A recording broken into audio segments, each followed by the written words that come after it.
Assalamualaikum warahmatullahi wabarakatuh. Alhamdulillahirabbil alamin wa bihi nasta'inu ala umuri dunya waddin. Asyhadu an la ilaha illallah wahdahu la syarika lahu wa asyhadu anna Muhammadan abduhu wa rasuluhu wa la nabiyya ba'dah. Addal amanah wa ballagha risalah wa nasaha al-ummah wa jahada fillahi haqqa jihadih hatta atahul yaqin wa kana 'alal mahjati bayda lailuha kanahariha la yazighu anha illa qalilun. Sallallahu alaihi wasallam ala nabiyyina Muhammadin wa alihi wa sahbihi wa sallim. Allahumma subhanaka la ilma lana illa ma 'allamtana wa 'allimna ma yanfa'una wa zidna ilman. Allahumma rabbana atina hasanah wa fil akhirati hasanah wa qina adzabannar. Bapak sekalian dimuliakan Allah Subhanahu wa taala, kita hari ini akan bahas tentang al-adab. Kitabnya Al-Adabul Mufrad, adab-adab yang diajarkan oleh Nabi SAW kepada kita semua. Dan hari ini tema kita adalah adab tersenyum. Adab tersenyum. Jadi ulah yang cemberut aya nama ngebahas bab senyum. Lain dibahas bab senyum aya beungeut kerung. Berarti teu eta teu nyetel namanya. Tidak relevan. Tidak relevan dengan bahasan. Jadi tidak boleh ada yang kerung cemberut. Menunjukkan karena apa? Karena senyuman itu sedekah. Senyum itu sedekah. Dalam hadis walau antalqa akhaka biwajhin taliq, sedekah itu meski kau bertemu dengan temanmu biwajhin taliqin, dengan wajah yang sumringah. Wajah yang sumringah itu adalah sedekah. Itu adalah sunnah Rasulullah SAW. Dalam sebuah hadis, aku tidak pernah melihat Rasulullah kecuali wajahnya tersenyum. Jadi pikar sepun, wajahnya itu pikar sepun. Tidak boleh seorang muslim berjumpa dengan sahabatnya dan wajahnya itu kerung, tarang nanti nyelot, tarang nyelot, tatapan sukut nggak boleh itu, tatapan sukut kerung nyelot nggak boleh.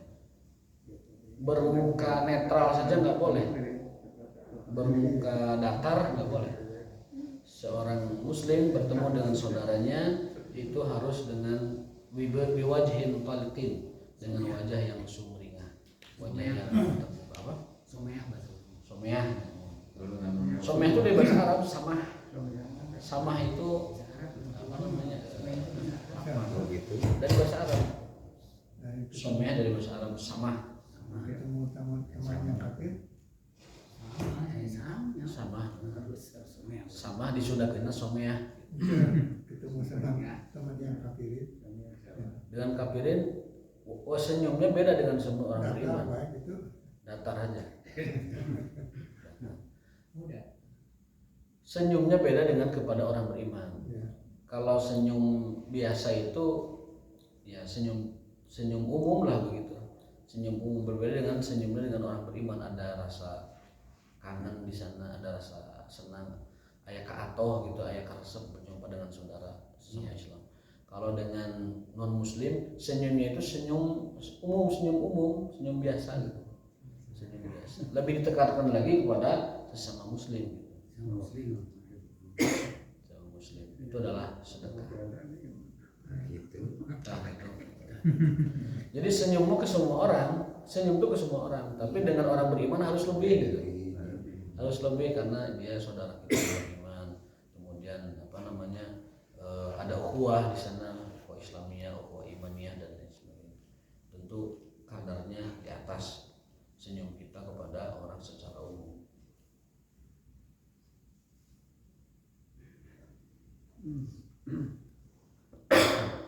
Saya akan bacakan hadisnya.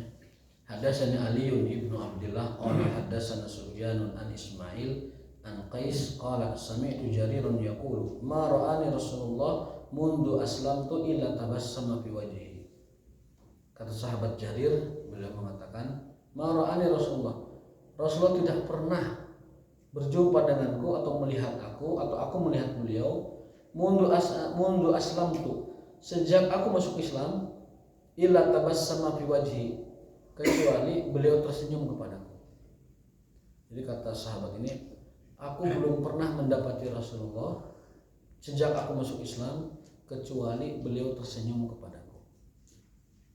Berarti Rasul itu dalam setiap kesempatan apapun selalu tersenyum. Ada trik bagaimana kita supaya bisa tersenyum. Ambil cermin, lalu pandang dan katakan, saya berniat akan senyum. Saya niat akan senyum. Itu senyum pasti. Jadi harus ada dalam hati, saya niat akan senyum, nanti tersenyum. Kalau sudah lihat cermin, dilatih seperti itu, nanti lama-lama biasa tersenyum. Tapi ya gitu, orang muda lo bakarudat masalahnya jadi susah. Senyum kan udah susah gitu. Serius orang. Kadang ingin tersenyum, tapi ingat pikiran kita di mana gitu. Jadi tidak senyum. Padahal kita sedang mikirin yang lain gitu. Namun teman kita di depan kita menyangka kita tidak tersenyum. Padahal itu karena kita lagi pusing atau lagi rudat dengan masalah yang lain yang di luar tempat itu. Dan tidak banyak bersyukur. Tidak banyak bersyukur, tidak banyak bersyukur. Wa qala Rasulullah SAW yadkhulu min hadzal bab rajulun min khairi dhi yamanin ala wajhihi mashatu malakin wa dakhala Jarir ibnu Abdullah. Nah, Jarir yang tadi kita ceritakan, sahabat Jarir yang kita ceritakan tadi, disebutkan dalam hadis Rasulullah SAW akan datang masuk ke pintu ini seorang laki-laki yang mana dia ini orang yang khair, orang baik ya. Ala wajhi, di wajahnya itu adalah mashatu malakin, ada sentuhan malaikat. Jadi Rasul menceritakan seorang sahabat, karena sahabat ini murah senyum, kata Nabi SAW, di wajahnya ada sentuhan malaikat. Luar biasa kan? Dia ada tanda kebaikan pada wajahnya dan ada sentuhan malaikat di wajahnya. Kenapa? Karena murah tersenyum. Berarti kebalikannya, lamun aya nu kerung wae, lipat mukanya, tarang lagi berlipat-lipat. Kono kitu tah. Eta mah lain sentuhan malaikat. Buah-buah eta mah lamutan iblis eta. Dilamut ku iblis gitu. Kalau kita tarik kebalikannya, memang tidak ada hadis kebalikannya di sini, tapi kalau kita maknai sebaliknya begitu. Orang yang murah senyum, kata Rasul, orang ini ada kebaikan pada dirinya. Dan juga mashatu malakin. Malak itu jamak dari mufrad, tunggal, bentuk tunggal dari kata malaika. Artinya ada sentuhan malaikat pada orang tersebut. Jadi cirinya kalau orang itu ada malaikat di wajahnya, berarti dia orang murah senyum. Namun ke rumahnya dalam segala rupa, eta mulai malaikat berarti di wajahnya. Duh karena yang lain. Dari pasangan yang murah senyum. Karena dengan senyum itu mewakili seluruh apa yang ada dalam hatinya. Orang kalau senyum itu mewakili seluruh dalam hatinya itu. Ya, berarti di sana tidak ada kedengkian, tidak ada kesombongan, tidak ada bahed, tidak ada apa lagi, tidak ada lagi pundung, tidak ada segala. Ketika dia menampakkan dalam wajahnya itu wajah yang ada senyumnya. Dan lebih-lebih dari itu Nabi mengatakan fi wajhihi ala wajhi mashatu malakin, di wajahnya ada sentuhan malaikat. Mashah itu bisa sentuhan, bisa usapan. Berarti orang itu diusap malaikat. Orang kalau murah senyum itu diusap malaikat. Berarti kalau pelit senyum diusap usaha. Bawa kujin ibrit kan. Kujin ibrit. Padahal kalau Jarir ibnu Abdullah, maka masuklah sahabat tadi yang kita sebut Jarir bin Abdullah. Jadi di atas hadisnya itu Jarir mengatakan, aku tidak pernah melihat Rasulullah kecuali tersenyum kepadaku. Di hadis yang bawahnya Rasul mengatakan akan masuk kepada kita seseorang yang ada kebaikan pada dirinya dan wajahnya itu ada usap atau sentuhan malaikat. Dia adalah Jarir bin Abdullah yang dikenal di masa itu sebagai orang yang murah senyum. Jadi mudah-mudahan kita semua menjadi orang-orang yang murah dan mudah tersenyum, sehingga Nabi mengatakan ada kebaikan pada orang tersebut dan wajahnya ada sentuhan malaikat, ada usapan malaikat. Ya, mudah-mudahan kita semua termasuk orang yang diusap sama malaikat. jadi merasa senyum berarti wajahnya ada sentuhan malaikat. Apalagi dengan ini apa itu menambah senyum itu tipisnya itu. Jadi apa namanya ada sentuhan malaikat. Intinya ulah kerung, ulah baur, ulah segala macam wajahnya karena bukan malaikat yang sentuh dia, yang lain. 251 Hadatsana Ahmad bin Isa qala hadatsana Abdullah bin Wahab qala akhbarana Umar dan seterusnya. An Aisyah zaujin Nabi SAW, Aisyah meriwayatkan dari Rasulullah SAW, ra'aitu Rasulullah dhahikan qat ma ra'aitu Rasulullah dhahikan qat hatta ara minhu lahawati inna kana yatabassamu. Aisyah mengatakan, aku tidak pernah melihat Rasul tertawa terbahak, tetapi beliau itu seringnya adalah tersenyum. Jadi tertawa terbahak terlihat giginya, gerahamnya itu hanya beberapa momen saja. Nabi pernah tertawa giginya terlihat, gerahamnya. Seseringnya mah tersenyum, tidak tidak terbahak-bahak. Tapi sesekali pernah beliau terlihat nawajidahu, gerahamnya terlihat karena beberapa kejadian. Beda senyum dengan tadhak. Beda, kalau senyum itu tabassama, kalau tadhak itu tertawa. Dohika dengan tabassum. Qalat wa kana idza ra'a ghaiman aw rihan urifa fi wajhihi faqalat ya Rasulullah inna an-nasa idza ra'aw al-ghaima farihu raja'a yakuna fihi al-matar. Aisyah pernah melihat wajah Rasulullah SAW ketika angin kencang bertiup, ya, langit mulai gelap, angin kencang bertiup, Rasul tidak senyum, tidak bahagia, padahal orang-orang senang mau turun hujan. Gitu. Wa araka idza ra'aitahu urifta fi wajhikal karaha. Aisyah kan dapat merasakan kok Rasul tidak senyum ketika orang-orang gembira, ada angin, ada poek begitu ya. Faqala, lalu Rasul mengatakan kepada istrinya, ya Aisyah, ma yu'amminuni an yakuna fihi azab. Bahasa kitanya mah, aku khawatir ini pertanda azab turun. Udhiba qaumun birih, kaum-kaum terdahulu sebelum diazab itu dikirim angin dulu soalnya. Dikirim dulu, arsalna riyah, angin dulu dikirim. Wa qad ra'a qaumun al-'adzaba minhu faqalu hadza 'aridun mumtiruna. Ini angin dan hujan ini, kaum-kaum terdahulu mengatakan ini adalah pertanda akan turunnya musibah. Tapi yang tidak tahu mah gembira, senang, bersuka cita.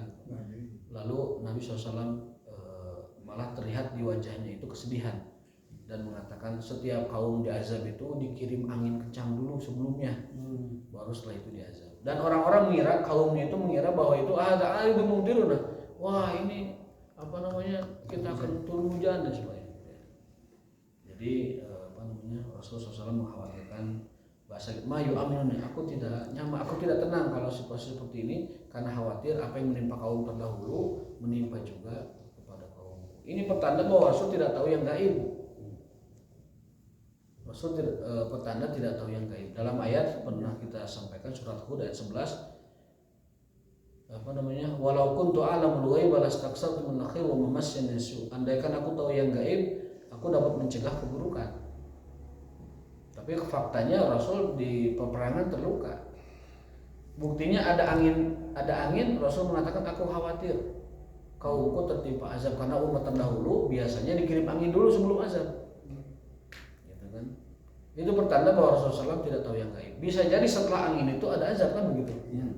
Sehingga Rasul mengatakan aku khawatir kaumku tertimpa seperti kaum sebelumnya yang sudah gembira dengan adanya angin, tiba-tiba itu permulaan atau mukaddimah dari suatu azab yang akan turun. Jadi Rasul senantiasa tersenyum. Tapi kalau melihat sesuatu yang beliau khawatirkan, itu terlihat di wajahnya semacam ada kesedihan. Langsung masuk masjid sholat ya Pak? Kalau di hadis ini sampai mengatakan seperti itu. Tapi memang ada hadis yang maknanya umum ya. Idza hamma bi amrin shalla rak'atain. Rasul itu kalau ada kegundahan atau kesedihan ataupun sesuatu yang jadi bahan pikiran gitu, min amri dunia, dalam urusan dunia, karena beliau tidak pernah mengkhawatirkan akhiratnya karena dilakukan semuanya kan perintah larangan semuanya. Maka dalam hadisnya apabila beliau tertimpa sebuah kesedihan atau pikiran dalam urusan-urusan keduniaan, sholat rakaatain, beliau ngambil sholat 2 rakaat. Sholat apa namanya? Sholat hajat. Kita menamainya sholat hajat. Zaman dulu namanya nggak ada sholat hajat. Sholat mutlak, sholat hajat, sholat taraweh, sholat apa itu nama-nama itu baru ada di zaman-zaman ulama kesini. Disebutnya ya sholat saja gitu. Sholat taubat juga kita namainya sekarang. Dulu namanya nggak sholat. Karena hadisnya idza adnaba, seseorang itu kalau adnaba berdosa, dzanban suatu dosa, summa tawadhu, kemudian berwudu, wa sholat rakaatain dan sholat 2 rakaat, maka dosa yang baru dilakukannya itu dihapus. Nah itu namanya kita menamainya sholat taubat. Gitu. Barang siapa yang telah berbuat dosa lalu diambil wudu, sholat 2 rakaat, maka dosanya dimaafkan, diampuni. Kita menamainya sholat taubat. Jadi dalamnya sholat taubat nggak apa-apa, cukup di hati saja. Ini saya menyolati dosa yang barusan saya lakukan, gitu. Nanti kategorinya penamaannya sholat taubat atau lain itu mah penamaan dari para ulama, ya. Tetapi yang penting sholat 2 rakaatnya itu sholat taubat. Berikutnya adalah hadis dari Abu Hurairah radhiyallahu taala anhu. Beliau Nabi SAW bersabda, aqillat dhahik, kurangi tertawa. Fa inna kasratad dhahiki tumitul qalba. Karena kalau kebanyakan tertawa, tumitul qalba, dapat mematikan hati. Kalau berlebihan. Ya kalau tiap hari nonton komedi, 2 jam komedi tiap hari. Setahun 365 hari kali 2 jam seberapa waktu yang terbuang kita nonton komedi. Nah itu sudah berlebihan. Tapi humor-humor yang biasa, yang alami seperti itu Nabi juga menganjurkan. Beliau senantiasa, ada satu kitab malah judulnya itu Al-Mizah fil Islam. Dalam bahasa kitanya humor dalam Islam. Itu satu buku. Ada bukunya. Ada. Ulama itu lengkap semua sudah ditulis. Al-Mizah fil Islam. Humor dalam Islam itu diceritakan tentang humor-humornya Nabi SAW, para sahabat, para tabiin, para tabiin. Ya. Jadi satu buku itu isinya adalah bercandanya Nabi, para sahabat, para tabiin, para tabiin sampai kepada ulama-ulama kesini. Ditulis dalam satu buku khusus namanya Al-Mizah, buku tentang bercanda, tentang humor. Dibolehkan. Bahkan itu bagian dari apa ya? penyegar dalam pergaulan, penyegar dalam kehidupan sehari-hari. Orang itu kelihatan sehatnya kalau dia ada nilai humornya, ada nilai bahagianya, terlihat di dalam kesehariannya. Sudah diterjemahkan. Tetapi tadi fa inna kasratad dhahik, tapi kalau berlebihan tertawanya itu sedetik seri dan terus ada mengkonsumsi tertawa, itu dapat tumitul qalba, dapat mematikan hati. Nah, jadi wala tuksiru, dalam hadis lain bawahnya la tuksiru, jangan kebanyakan, jangan berlebihan. Maka profesi komedian itu ya khawatir juga mematikan, menumpulkan hati. Akhirnya nasihat-nasihat dan ajaran-ajaran agama itu mental kepada orang seperti itu. Karena sudah dipenuhi dengan canda dan tawa, bukan janda dan tawa ya, canda dan tawa gitu. Itu mental, nasihat itu mental karena hatinya sudah keras. Kebanyakan tertawa dan kebanyakan bercanda, keras hatinya. Jadi susah dapat hidayahnya orang kalau sudah seperti itu. La tuksiru minad dhahik, jangan terlalu banyak tertawa. Suatu hari Rasulullah SAW dalam hadis berikutnya, riwayat Abu Hurairah, beliau keluar ala rahtin, kepada sekelompok orang dari kalangan sahabatnya, yadhakuna wa yatahaddatsun, sedang tertawa dan sedang ngobrol. Rasul pernah keluar dari rumahnya menuju ke kumpulan sahabat yang sedang ngobrol dan tertawa-tawa gitu. Faqala walladzi nafsi biyadihi, demi Allah, zat yang menggenggam diriku. Lau ta'lamuna, andaikan kalian tahu, ma'a'lamu, apa yang aku ketahui, la dhahikum qalilan, pasti kalian akan sedikit tertawa. Wala bakaitum katsiran, dan akan banyak menangis. Begitu kan? Itu ungkapan kira-kira membuat sahabat bagaimana kira-kira? Digitukan. Lagi tertawa ngobrol, tiba-tiba Rasul mengatakan, demi Allah kalau kalian tahu apa yang aku ketahui, pasti kalian akan sedikit tertawa dan banyak menangis. Kira-kira gimana sikap sahabat? Kaget sedih. Kaget, sedih dan rewas begitu kan? Summa insarafa, lalu beliau pergi dari tempat itu, wa abkal qaum, dan membuat para sahabat itu menangis. Sahabat itu sedih, menangis, digitukan oleh Nabi SAW. Wa auhallahu ilaihi. Nah, ini jarang dibaca oleh para pembaca hadis ini. Wa auhallahu ilaihi. Lalu Allah mewahyukan kepada Nabi Muhammad, menegur. Bahasa orang nama, ayo Muhammad, ulah gitu. Ditegur Nabi Muhammad SAW. Karena menyampaikan seperti itu ketika para sahabat sedang tertawa dan bahagia gitu. Ditegur Allah SWT, ya Muhammad, lima tuqannitu ibadi. Kenapa kau buat sedih hamba-hambaku? Faraja'an Nabi, lalu Nabi kembali lagi ke tempat itu dan mengatakan absyiru, berbahagialah kalian, wasaddidu wa qaribu. Tapi jangan lupa juga banyak beramal. Ya, maksudnya berbahagialah kalian, silakan tertawa, silakan tersenyum, silakan ngobrol segala macam, wasaddidu wa qaribu, tapi jangan lupa juga banyak ibadahnya. Gitu. Jadi Nabi menegur sahabat pada sadari, ditegur ke Allah Nabi dan gitu. Lima tuqannitu ibadi, kenapa kau buat sedih hamba-hambaku hai Muhammad? Faraja'an. Lalu Nabi kembali lagi ke tempat tadi dan mengatakan absyiru. Absyiru itu bisyarah. Bisyarah itu wabashirhum, apa arti absyiru? Beri kabar gembira. Artinya berbahagialah kalian. Absyir, berbahagialah kalian. Wasaddidu wa qaribu. Tapi jangan lupa juga banyakin amalnya.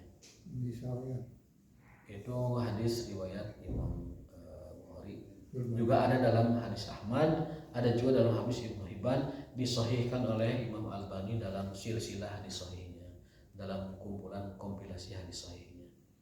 Jadi tertawa dan senyum itu boleh, tapi tadi jangan berlebihan saja, jangan berlebihan. Berikutnya tema lain adalah idza aqbala jami'an wa idza adbara jami'an. Rasul SAW itu dalam adabnya kalau ngobrol sama orang tidak pernah menoleh, tapi beliau itu menghadap seluruhnya. Kalau ke kanan semua, ke kiri semua. Tidak ada orang di sini ngobrol begini ngobrol. Jadi aqbala jami'an, kalau menghadap semuanya. Adbara jami'an, kalau membelakangi seutuhnya gitu. Pergi misalkan, pergi aja. Atau menghadap sekalian. Jadi kalau membelakangi sekalian, kalau menghadap sekalian. Kita akan baca hadisnya di sini dari Abu Hurairah radhiyallahu ta'ala annahu rubbama haddasa an Nabi sallallahu alaihi wasallam.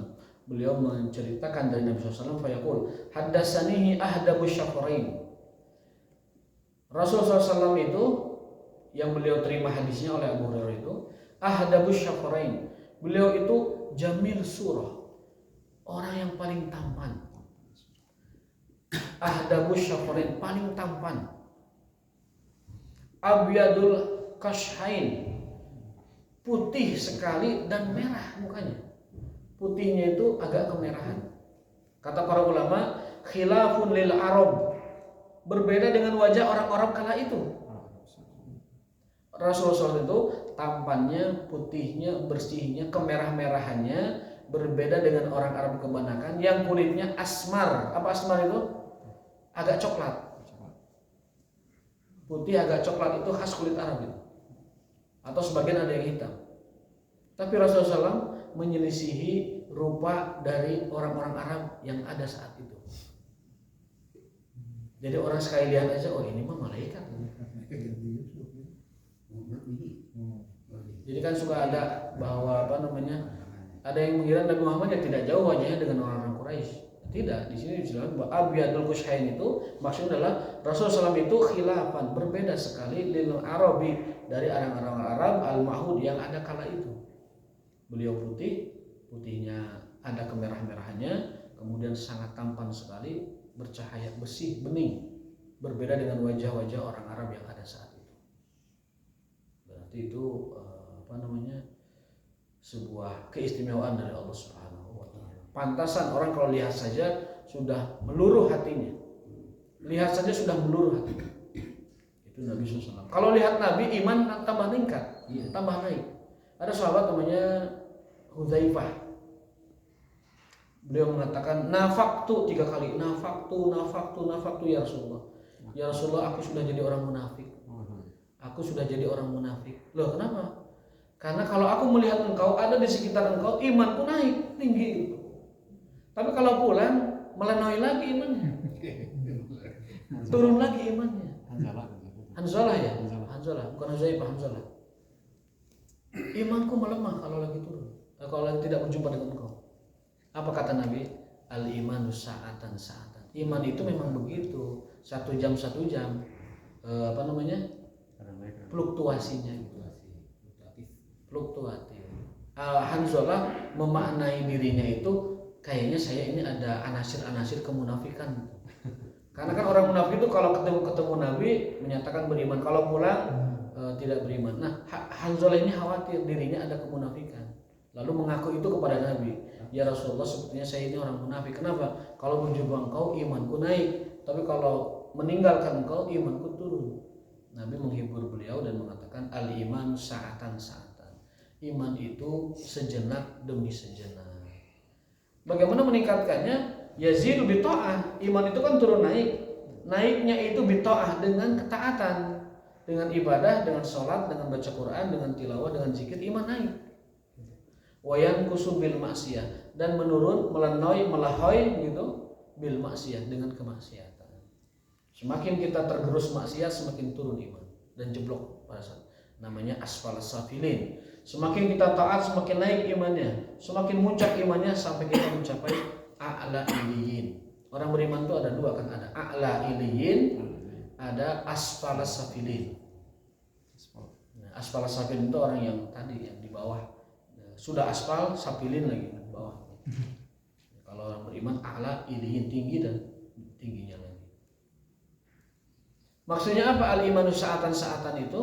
Ya sesekali naik, sesekali turun tuh jangan terlalu dicemaskan gitu. Ditingkatkan aja dengan ibadah yang lain. Sudah melenoi, bawa ke masjid naik lagi, kan gitu. Sudah melenoi waktu asar, bawa ke masjid naik lagi. Melenoi waktu zuhur, bawa ke masjid. Isya terutama. Maghrib melenoi itu pasti itu. Bawa ke isya maghrib ke masjid isya naik lagi imannya. Nah begitulah cara menjaga iman itu dengan menjaga ibadah. Cara menjaga iman dengan menjaga amalan, menjaga rawatib kita, maka iman itu akan meningkat. Karena meningkatnya begitu rumusnya, yazidu bi ta'ah wa yanqusu bil maksiyah. Meningkat dengan ketaatan dan menurun dengan kemaksiatan.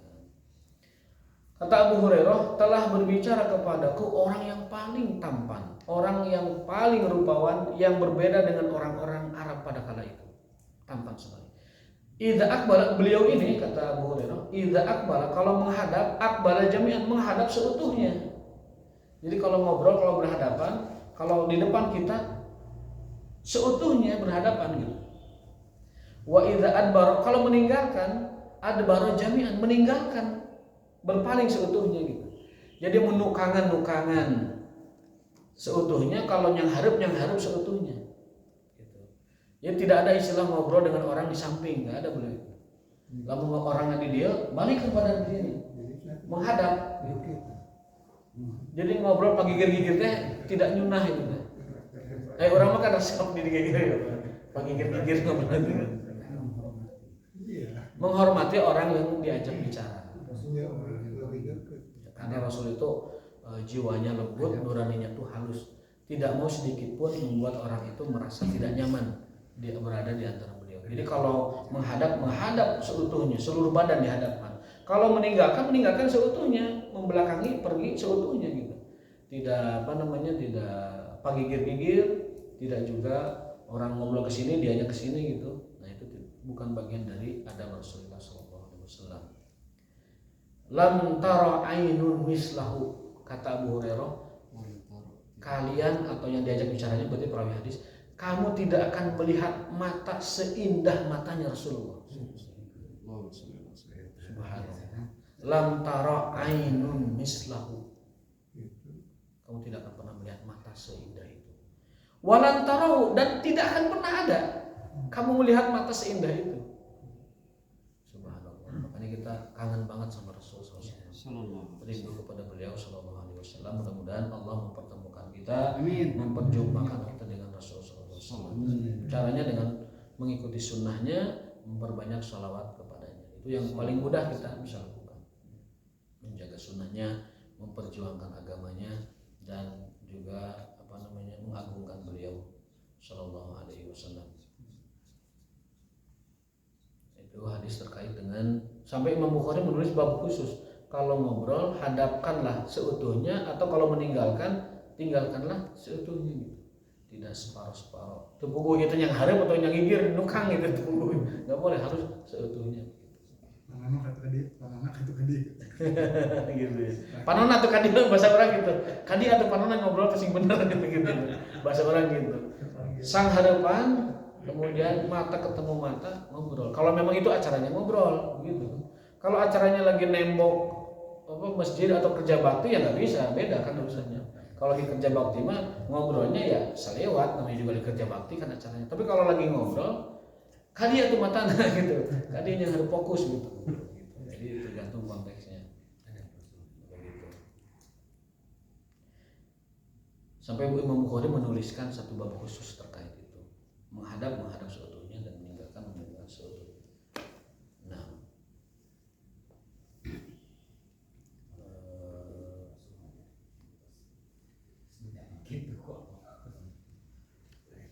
mungkin satu lagi ya babnya, babul masyurah, bab tentang adab Rasulullah SAW itu mengajarkan kepada kita senantiasa masyurah. Masyurah itu dari kata syura, dari kata tasyawur, dari kata asyura. Apa asyura itu? Bermusyawarah. Senantiasa bermusyawarah. Bagian dari akhlak dan adab Nabi dalam urusan apapun senantiasa bermusyawarah. Beliau bersabda wasyawirhum, bukan sabda, ini ayatnya. Qara'a Ibnu Abbas membaca sebuah ayat, a'udzubillahi minasyaitonir rajim, wasyawirhum fil ba'dil amr. Wasyawirhum fi ba'dil amr, dan bermusyawarahlah di dalam beberapa urusan-urusan. Tentunya urusan penting ya. Kalau urusannya bisa dipecahkan sendiri ya tidak musyawarah. Tapi kalau urusannya penting, maka wasyawirhum, ini perintah Al-Qur'an. Perintah Al-Quran wasyawirhum, dan bermusyawarahlah fi ba'dil amr, di beberapa urusan-urusan. Itu yang penting maksudnya. Dikuatkan oleh Nabi SAW dalam hadisnya, wallahi, ini hadis riwayat Al-Hasan radhiyallahu taala anhu, wallahi mashtashara qaumun qattun illa hudu li afdali ma bihadratihim. Kata Hasan, beliau mengatakan, demi Allah, tidak ada satu kaum yang mana mereka itu selalu bermusyawarah kecuali akan diberi hidayah untuk ditunjukkan solusi yang paling afdol. Jadi tidak ada satu kaum kalau mereka rajin bermusyawarah kecuali Allah akan tunjukkan solusi atau jalan afdol, yang paling baik, yang paling afdol. Hudu li afdol itu adalah diberi hidayah. Hudu diberi hidayah, li afdoli dengan yang paling afdol di antara solusi mereka. Akan ditunjukkan. Nanti akan ada usulan yang paling afdol. Nanti ada masukan, ada usulan, ada segala macam gitu. Pencerahan mungkin dari yang lain. Nanti Allah akan tunjukkan dari semua usulan itu yang hadir, ditunjukkan mana solusi yang paling afdol. Tsumma tala, kemudian beliau membaca ayat wa amruhum syura bainahum. Di antara ciri khas karakteristik orang-orang beriman adalah wa amruhum, urusan mereka orang-orang beriman syura bainahum, senantiasa disyurakan, dimusyawarahkan. Dalam urusan terkecil musyawarahnya keluarga, dalam urusan masyarakat musyawarahnya ada RT RW, dalam urusan masjid musyawarahnya adalah DKM dan juga rentengan yang lainnya. Itu namanya wa amruhum. Urusan orang-orang beriman musyura bainahum, senantiasa dilakukan dengan bermusyawarah. Ini sangat penting sekali dan ada dalam surat Asy-Syura ayat 38. Hadisnya riwayat Ibnu Wahab dan juga dalam Bukhari tentu tadi, dan Imam Al-Albani mengatakan hadisnya sahih dalam kitab Shahihul Adab Al-Mufrad. Wallahu taala bishawab. Barangkali yang bertanya dipersilakan. Ada 5 menit lagi karena syuruknya sekarang 5:30. Ya. Ada musyawarah gimana? Ada musyawarah belum sampai ya bahasanya.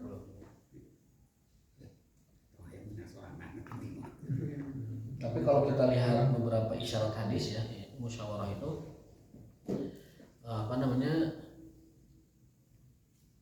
menanyakan dulu kepada Amir para sahabat. musyawarah meminta pendapat ya. Ya, seperti Rasul ketika mau perang Badar itu kan mengumpulkan sahabat senior, sahabat junior itu kumpul semua. Kemudian mengatakan bahwa kita akan ke Badar.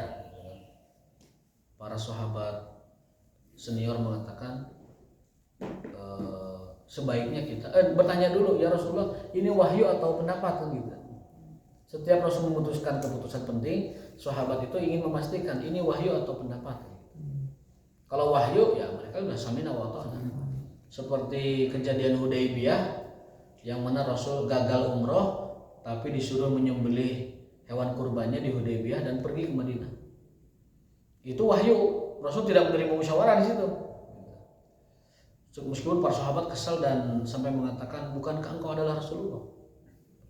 Masa dengan digertak oleh orang musyrik kita harus balik ke Madinah? Gitu kan. Umar kan sempat marah begitu. Lalu Abu Bakar mengingatkan, hai Umar, udah kamu taat saja dengan Rasulullah. Akhirnya mereka pulang ke Madinah. Singkat cerita, Umar mengatakan, seumur hidupku penyesalan terbesarku adalah ucapan itu. Mengatakan kepada Rasulullah, bukankah engkau Rasulullah? Gitu kan. Harusnya mah hadapi saja gitu. Kenapa mesti ikut perjanjian dengan orang Quraisy yang merugikan kita? Tapi Rasulullah SAW kan orang yang diberi wahyu. Yang dimaksud inna fatahna laka fathan mubina, kami akan memberikan kamu wahai Muhammad kemenangan yang nyata. Ternyata itu teh bukan tahun itu, tahun berikutnya. Futuh Mekah itu tahun berikutnya. Sebab Quraisy melanggar perjanjian yang dibuat tahun tadi, tahun yang gitu. Sahabat mengiranya ayat inna fatahna itu tahun itu, sehingga mereka berangkat ke Mekah teh Bagja teh, wah kita akan menaklukkan Mekah dan kita akan bergembira di sana. Ternyata hikmah di balik itu Rasul sudah tahu dengan dengan bimbingan wahyu bahwa fatahna laka fathan mubina itu Futuh Mekah itu tahun berikutnya, bukan tahun itu. Tapi sahabat sudah kecewa karena ya manusiawi, meskipun akhirnya menyesal dengan kecewaan tersebut. Nah itu wahyu tidak menerima pendapat. Tapi di Badar, di Uhud itu selalu di Khandaq minta pendapat. Farid minta pendapat. Badar juga sama, Uhud juga sama. Kalau Uhud itu terbagi dua pendapatnya. Para sahabat yang ikut di Badar, mereka mengatakan di Madinah saja kita tunggu mereka, kita hajar di Madinah saat mereka masuk. Tapi orang-orang yang tidak ikut di Badar bersemangat, kita jemput mereka di Uhud. Jadi kelompok orang yang tidak ikut di Badar itu pengennya perang di luar, itu di Uhud. Tapi kelompok yang tidak ikut di Badar, yang ikut di Badar inginnya biarkan ke Madinah, kita hantam di Madinah. Jauh ya. Karena jauh itu lumayan. Nah, singkat cerita Rasul menerima dua pendapat itu dan dipertimbangkan mana yang lebih masuk akal. Gitu. Ketika itu orang-orang tua kan mengusulkan biar musuh masuk Madinah, nanti kita hantam. Orang-orang muda mengusulkan kita jemput di luar, kita hadapi di luar. Rasul mengikuti usulan anak muda, sudah pakai baju perang. Ketika mau berangkat, anak muda ini merasa gak enak gitu, dan mengatakan, ya Rasulullah, mohon maaf, usulan kami barangkali merepotkan Anda. Kalau Anda berkenan, nggak apa-apa, kita di Madinah saja, tidak usah keluar menuju medan Uhud begitu. Apa kata Nabi? Tidak pantas seorang Nabi kalau sudah pakai baju perang mundur lagi ke belakang. Tidak pantas seorang Nabi sudah pakai baju perang melepaskannya kembali. Mayam bagi nabiyyin idza labisa dir'ahu an yakhla'ahu. Tidak pantas seorang nabi melepaskan baju perang kalau sudah dipakai. Itu kan luar biasa. Artinya musyawarah itu kalau sudah diputuskan, taati, jalankan gitu. Nanti konsekuensi apapun tanggung bersama begitu. Kita mah kan enggak ada, musyawarah sudah deal nih, sudah oke. Bikin lagi musyawarah, dibahas lagi perumulan kecil itu, geruntul kecil, bahas lagi segala macam, ribut lagi gitu. Akhirnya apa? Akhirnya mengurangi wibawa dari hasil musyawarah itu. Nah itu bukan akhlak Nabi SAW. Kalau sudah diputuskan, ikuti, taati, apapun konsekuensinya itu hasil musyawarah. Tidak boleh lagi ada kumpulan-kumpulan kecil, ribut-ribut kecil, rapat-rapat kecil, nggak boleh. Taati yang ada. Itu mungkin beberapa isyarat Nabi. Yang pertama, Nabi menawarkan pendapat. Yang kedua, Nabi mendengar pendapat. Yang ketiga, membedakan ini pendapat orang-orang senior, ini pendapat orang junior, dibedakan juga. Ini orang berpengalaman, ini non pengalaman, dibedakan. Karena Nabi mendengar orang tua, mendengar juga anak muda. Lalu nanti ditimbang-timbang mana. kemudian diputuskan yang dianggap terbaik. Kalau sudah diputuskan, ditaati bersama dan tidak ada perkataan ketiga, pendapat ketiga, harus satu hasil musyawarah itu saja. Wallahu taala bisawab. Ya. Samina wa ta'ana. Kalau diputuskan samina wa ta'ana. Tidak ada pendapat lain, tidak ada kedua, ketiga, keempat kalau diputuskan. Jangan sampai ada rapat-rapat bayangan ya setelah itu. Wabillahi taufiq wal hidayah. Subhanakallahumma wa bihamdika asyhadu an la ilaha illa anta astaghfiruka wa atubu ilaik. Wassalamualaikum warahmatullahi wabarakatuh.